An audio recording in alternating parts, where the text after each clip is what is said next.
Ika nga nila, hindi lang Makata ang taga Bulacan, masarap din kami magluto.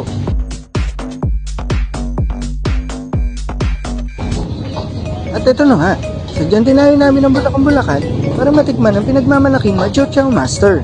Located ito sa 84 Dutcher Street, Bagong Bayan, Bulacan, harap ng Powerfield Gas Station.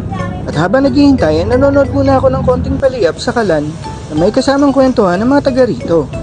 Umorder kami ng Chow Fan Tapas sa halagang 100 at Chow Fan Overload sa halagang 150. At syempre marami kang pagpipilian sa murang halaga, kaya ikaw nang bahalang mamili kung anong iyong cravings.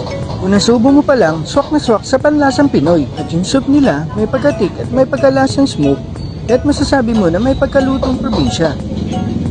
May aftertaste ng herbs at spices kaya swak na swak sa lutong Chow Fan. Kakahin na pala ang mga condiments kaya ikaw na lang ang bahala magtimpla kaya ako pinuno ko ng bawang ang aking Chow Fan.